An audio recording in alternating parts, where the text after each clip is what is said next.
ఏంటత్తయ్య అర్జెంటుగా టెలిగ్రామ్ ఇచ్చి రప్పించావు? ఏంటి విశేషం? నీకో శుభవార్త చెబుదామని మన అమ్మడికో మంచి సంబంధం కుదిరిందిరా.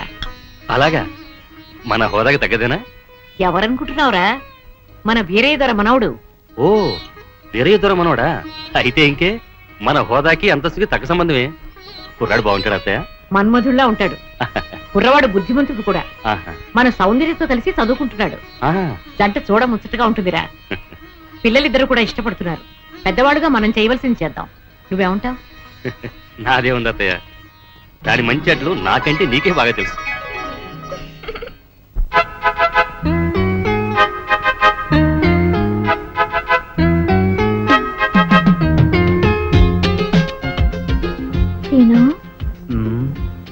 ఇవాళ కాలేజీకి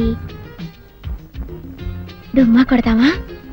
మోహన్ చూడరా, మనం ఉన్నది కాలేజీలోనే కదా. కాలేజీలో ఎక్కడున్నావు? అవును, ప్రేమ కాలేజీలో. అయితే లెక్చరర్లు ఎవరమ్మా? దేవదాసు పార్వతి, లైలా మజ్ను, సలీం అనార్కలి, వీళ్ళంతా మన లెక్చరర్సే కదా. వాళ్ళంతా రిటైర్ అయిపోయారు కదా. మనకిప్పుడు ప్రేమ పాఠాలు ఎవరు చెప్తారు? నేను చెప్తాను. ప్రేమలో నేనే నీ గురువుని, నువ్వు నాకు పాఠాలు చెప్తావా? ఎస్, నేను ఇప్పుడు ఈ గురువుని మించిన శిష్యుణ్ణి. అయితే చెప్పు, లవ్ అంటే ఏంటి? ప్రేమ. మోహన్ చూడరా, లవ్ అంటే ప్రేమని అందరికీ తెలుసు. ప్రేమ అంటే ఏమిటి? ప్రేమ అంటే ఓ accident. Accident becomes into incident, incident into moment, moment into temperament, temperament into permanent. ఈ విధంగా మనం పర్మనెంట్ అయ్యాం కనుక జీవితం అనే రైల్లో మనకు ఒక సెపరేట్ కంపార్ట్మెంట్. ఆ కంపార్ట్మెంటే మనకు apartment. Next is very very important. ఏమిటది? నువ్వు ప్రెగ్నెంట్, నేను పేరెంట్, పుట్టబోయేవాడు మన ఏజెంట్. ఆ తర్వాత లైఫ్ అంతా ఎంజాయ్మెంట్.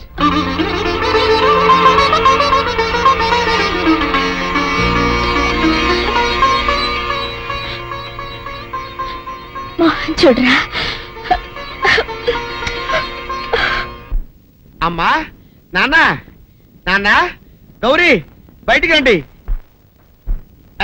నా పెళ్ళాన్ని తెచ్చా. ఏంటమ్మా అలా తడిసిన చెక్కలా బిగుసిపోయారు?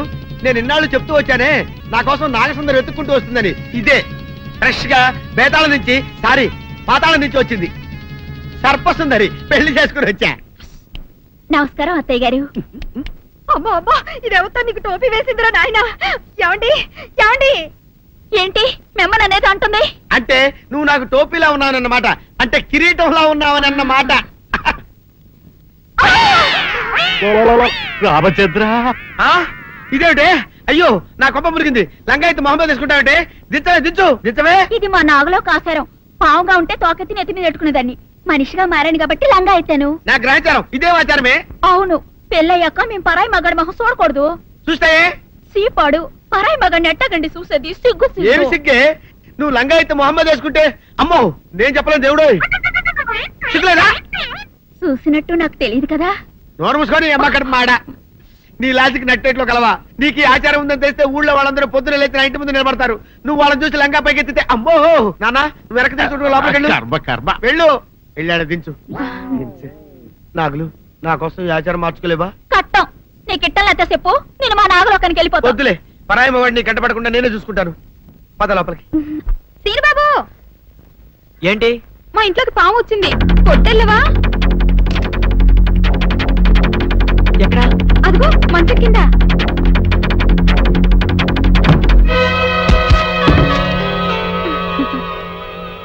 కలిపేశావేంటి? సీనుబాబు, నువ్వు ఆ సౌందర్యతో చెట్లంట పుట్లంట తిరగటం నాకేమీ నచ్చలేదు. నాన్సెన్స్. మేమిద్దరం ప్రేమించుకుంటున్నాం, మధ్య నువ్వు ఎట్ట ప్రేమితో? అది నిన్నగాక మొన్నొచ్చింది. నేను నిన్నెప్పటి నుంచో ప్రేమిస్తున్నాను. అందుకని నువ్వు నన్నే ప్రేమించాలి. ఏంది హంగమ్మో ఊహినా హోయినావా ఎండి హంగమ్మో ఊహినా హోయినావా సుందరి నీరల్ హవాలా నీకు హవికే హవాలా చిన్నబాబు సుందరి నీ కళ్ళు పిచ్చికిందా లేవా నీరల్ కావాలంటివే అంగు పూల హవికే ఏమిటి పాతబ్బాయ్ పట్టణం వెళ్తున్నాడంటే అవునండి అలా టౌన్ లో కొంచెం పని ఉంది వెళ్ళొద్దామని. ఏంటి గాలుడు పాట పాడుతున్నాడా? ఏయ్, సుందరి అంగటోపు హోలేసు హాగు సైడు హన్నాడు లైసెన్స్ లాగిండు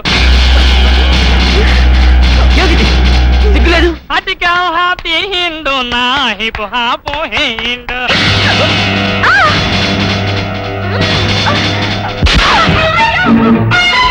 ఛీ!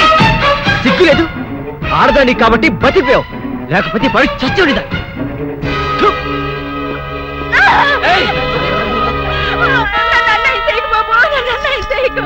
నీకు దండం పెడతారు బాబు. నా మాటిని బాబు, నన్ను వదలండి బాబు. నేను బాబు కాపాడండి, నన్ను కాపాడండి. ఏంటమ్మా ఏం జరిగింది?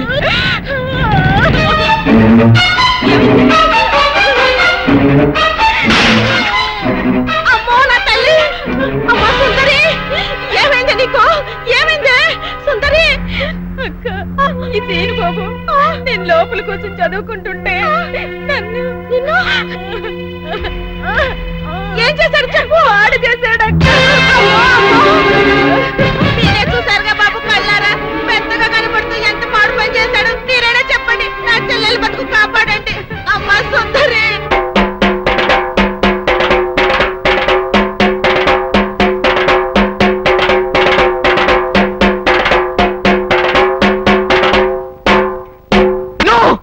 అవద్దు, ఇదంతా పచ్చవద్దు. నేనే తప్పు చేయలేదు. ఇదంతా సుందరి వాళ్ళ అక్క కలిసి ఆడుతున్న నాటకం. నన్ను నమ్మండి ప్లీజ్. చూసారా చూసారా, నా చెల్లి బతుకు నాశనం చేసి ఇప్పుడు ఎట్లా మాట్లాడుతున్నాడు. నువ్వు ఉండవమ్మా, అమ్మాయిని చెప్పనే. అమ్మ సుందరి, అసలు బలకతారం ఎలా జరిగింది? పలకతారం కాదు డాడీ, బలత్కారము. అదేలే భయ్యా, బలకతారము. కాస్త వివరంగా చెప్పమ్మా. మా అక్క నీళ్ళ కోసం చెరువు కాడికెళ్ళింది. ఇంట్లో నేను ఒక్కదాన్నే ఉన్నాను. హోటల్లో కూడా ఎవ్వరూ లేరు. అది చూసి సీను బాబు మా ఇంట్లోకి వచ్చి నన్ను పాడు చేశాడు. అవద్దు, సుందరి లోపల పిలిచింది. అబ్బా నువ్వు ఉండవయ్యా, అమ్మాయిని చెప్పని ముందు. నన్ను బలత్కారం చెయ్యబోతే వద్దు బాబు, నా జీవితం పాడు చెయ్యొద్దు అని కాళ్ళు పట్టుకున్నాను. ఎట్టాగు మనం ప్రేమించుకున్నాం కదా, పెళ్లి కూడా చేసుకుంటానని చెప్పి నా నోరు మూసి నన్ను. ప్రెసిడెంట్ గారు నన్ను నమ్మండి, సుందరి చెప్పిందంత అబద్ధం. అట్టాగేనయ్యా, అట్టాగే నువ్వు ఉండు. ఇదిగో తాతబ్బాయ్, ఈ గొడవంతా జరుగుతున్నప్పుడు మీరు కూడా అక్కడే ఉన్నారని సుందరి చెబుతుంది కదా, మరి నువ్వేమంటా? అవునండి, నేను ముక్కుపొడి పంతులు రచ్చబండ దగ్గర రాగానే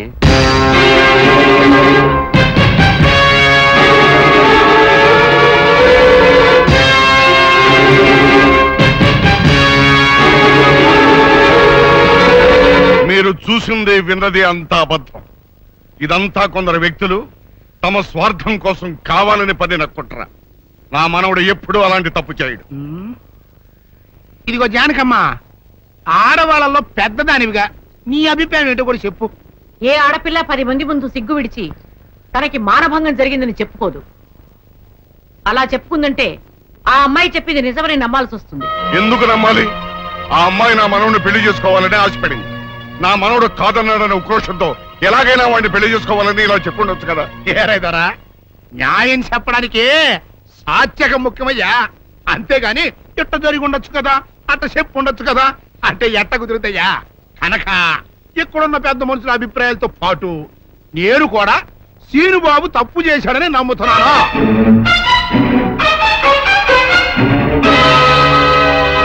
అయితే సీనుబాబుకి సెట్ చేసినంత మాత్రంతో సుందర జీవితం బాగుపడుద్దా? బాగుపడదు కదా. అందుకని సీనుబాబు సుందరిని పెళ్లి చేసుకోవాలి అని నేను తెరిపిస్తున్నాను.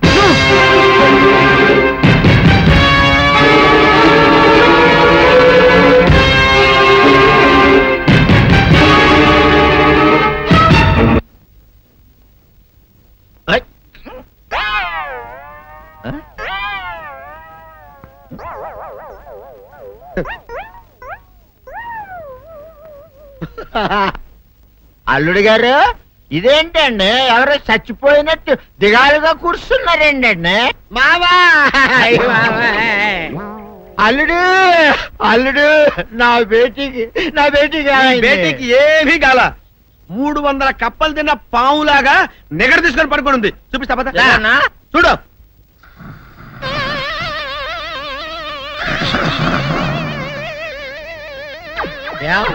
ఏమైంది? పొద్దున్నే 10 కోడిగుడ్లు 10 లీటర్లు పాలు తాగటం, ఎల్లెకలా పడుకోవటం, మధ్యాహ్నం బండి అన్నం తింటాం, ఎల్లెకలా పడుకోవటం, రాత్రి వరకు ఇదే పరిస్థితి. మధ్యలో కర్ర తీసుకుని కొట్టినా లేవదు. మా అమ్మ ఇంటి పని చేయదు, నా ఒంటి పని చేయదు. దీంతో చస్తున్నానంతే. ఓహో అంతే కదా, అర్థమైపోయింది, సమజైపోయింది అల్లుడు. నీ కష్టాన్ని సిటీలో తీర్చేస్తా. ఆమె ఉందా? గోల్డ్ ఎంత ఉంది? 3 సుక్కలు చాలు.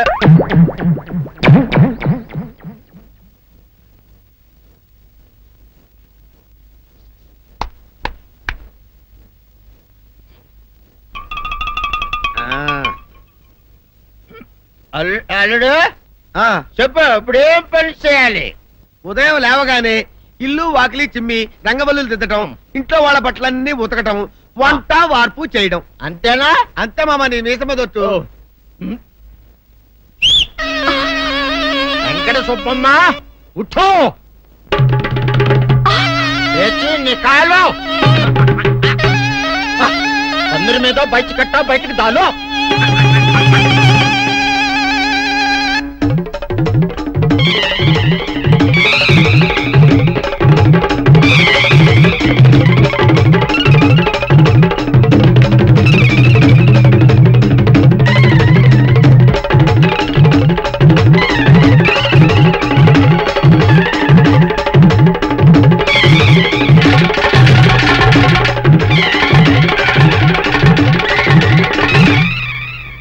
అచ్చా అచ్చా, ఇప్పుడు బయటనా?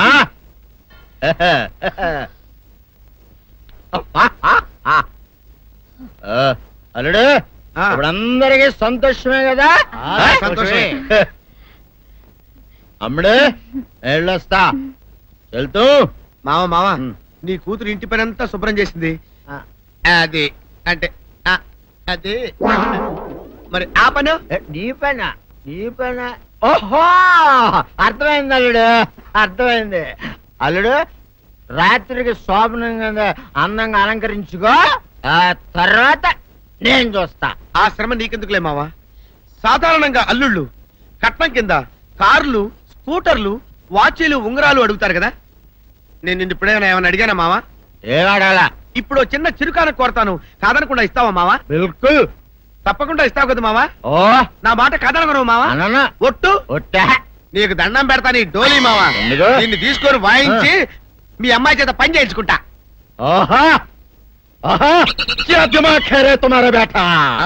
बजाओ, ले जाओ, ये डोल अच्छा तरह बजाओ. बजाता मावा, हम्म। तू जाओ, जा तू जाओ. जातू रे. बजाता मावा, సర్పసుందరి. ఆగు. ఎందుకు వచ్చావు? నేను సౌందర్యతో మాట్లాడాలి. అవసరం లేదు. అయినా సిగ్గు లేకుండా ఏ మొహం పెట్టుకొచ్చావు ఇక్కడికి? ఒక ఆడపిల్ల జీవితం నాశనం చేసి బజారు పాలు చేశావు. మమ్మల్ని ఇలా బ్రతకని వెళ్ళు, వెళ్ళిపో. నేనెవరిని మోసం చేయలేదు, వాళ్ళే నమ్మి నిందేశారు. నేను నిర్దోషిని, నన్ను నమ్మండి. ఈ మాట ఆ పంచాయతీలో ఏమైంది? నువ్వు ఏ తప్పు చేయకుండానే ఊరందరి ముందు తల వంచుకుని నిలబడ్డావా? నువ్వు నిజంగా నిర్దోషమైతే ప్రెసిడెంట్ తీర్పుకి ఎందుకు ఎదురు తిరగలేదు?